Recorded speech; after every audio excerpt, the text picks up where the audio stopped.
Today we're making a proper cottage pie, a rich beef filling, smooth buttery mash and that golden crispy top.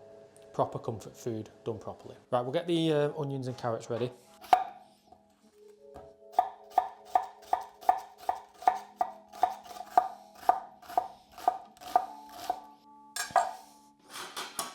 You want to dice it up, you don't really need to go so fine.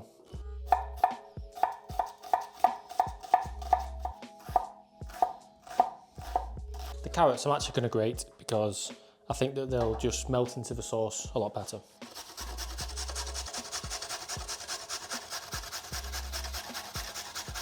The garlic I'll just grate in while the onions and carrots are cooking, otherwise they'll just burn and go bitter. Okay, so obviously we're making a cottage pie, so that's beef. If it was a shepherd's pie, it'd be lamb.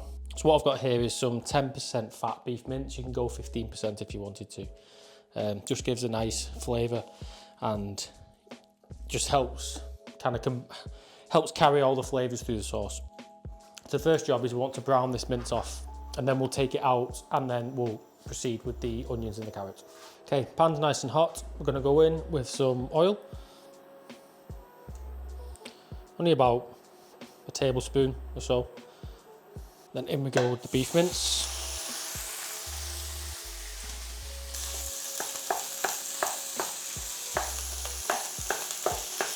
So just spread it all across the bottom of the pan.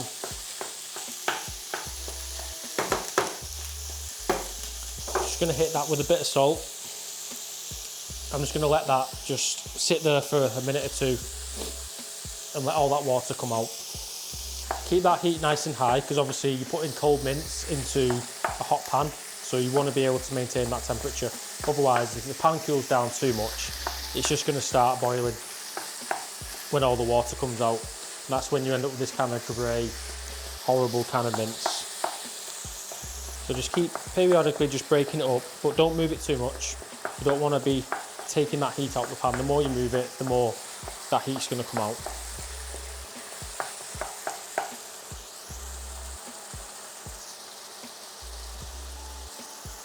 So the goal here is to just release all that water content, and then we can start browning the mince. And the more caramelised and browner that you get the mince, then that's just more flavour.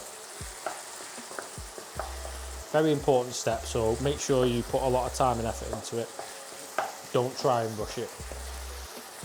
Otherwise you will end up with a bland and disappointing cottage pie.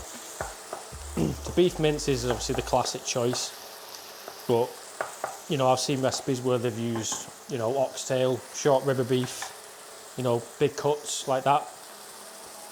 Might do that in the future. That's kind of like your next level cottage pie. But today we're just using beef mince. So as you can see in here now, this has gone from like a hissing kind of sound to more of a sizzling. All that water's gone and you can see that the beef is now starting to brown and caramelise, which is exactly where we want to be. Probably take it further than you think you should take it, then you're pretty much in the right place. Just keep breaking it up with your spoon. You don't want clumps of meat in here. Say we're making, you know, a pie filling, we're not making meatballs. So I'm just going to put that onto a plate to chill out for a minute. Right, so let's start the onions and the carrots. Not so much of a high heat this time, maybe, you know, low to medium. This hob's quite powerful. A little bit of oil again, just to get it going.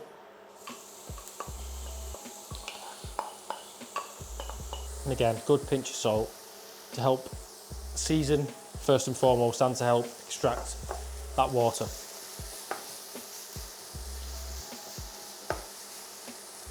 So we're going to cook this now, sweat it down for about 5 to 10 minutes, and then we can start building the filling from there. Full recipe will be in the description. And obviously we're doing the onions and the carrots separately to the mince because, you know, they deserve their own treatment when it comes to, you know, that initial cooking. You know, you want to be able to sweat these down and, you know, release all that water and get the, you know, the sweetness and the real natural flavour to come out. Can't do that while there's mince browning off in there because they're working at 2 different heats. Similarly, if you was to do the onions and carrots first and then try and brown your mince in that, you're just going to end up with overcooked mush in terms of your, you know, your onions and carrots. So I think by applying these 2 key techniques will just help level up your cottage pie. You know, proper technique isn't just reserved for, you know, pro cooks in the restaurants. So I'm just going to go in with my garlic now.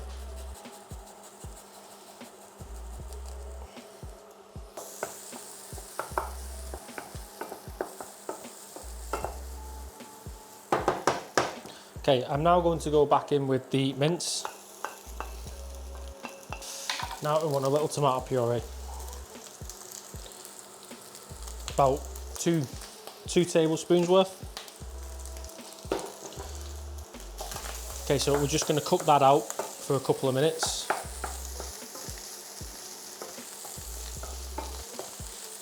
What that does, it just removes the sharpness and just brings out more of the flavour. There's a lot of natural MSG in tomato puree. Now I'm just going to go in with a pinch of flour. Just helps to give it a bit of body. It helps to just thicken it slightly.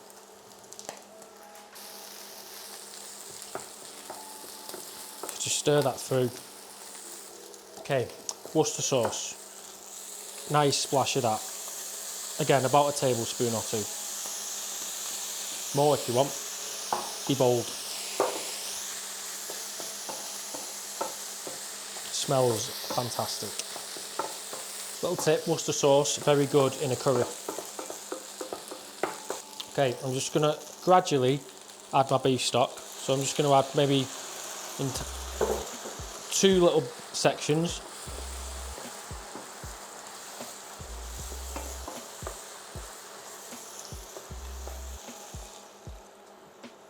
Chicken stock's fine if you haven't got beef stock.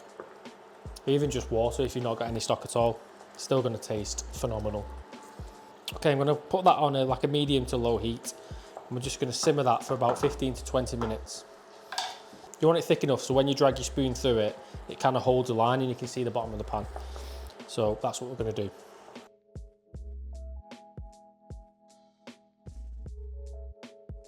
Okay, so after about 15-20 minutes, as you can see, it's thickened up beautifully.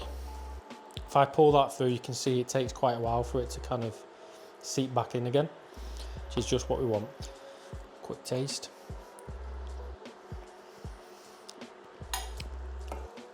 Oh, lovely. A little bit more salt.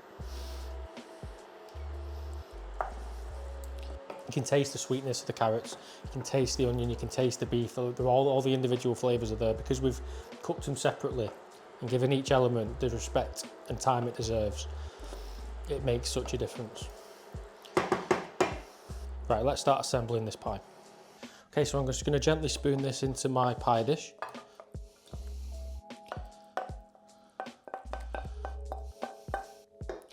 Just give it a little shake. I'm just going to let that cool down while we work on the mash.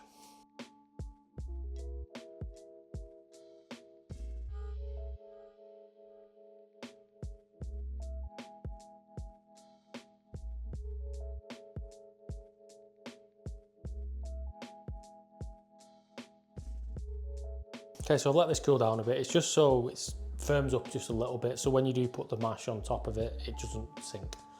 So just gently spoon the mash on, a little bit at a time.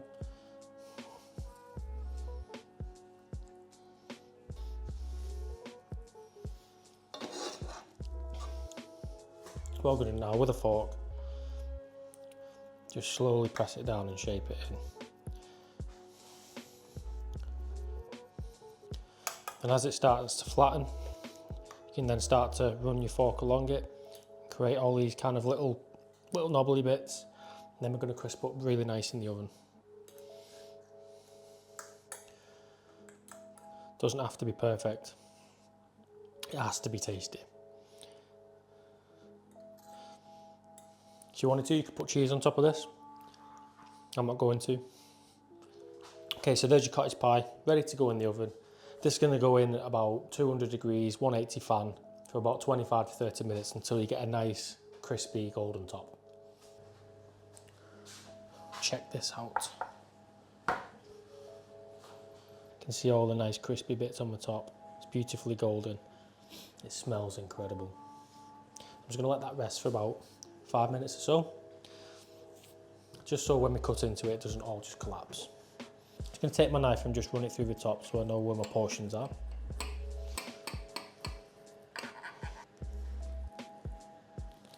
Oh, check that out. Let's dive in. Oh yes. It's got everything that you want. You've got the sweetness, you've got the beefiness, you've got the creaminess of the mash, you've got that crunch from the crispy top. Honestly guys, give this a go. Like and subscribe for more home cooking done properly.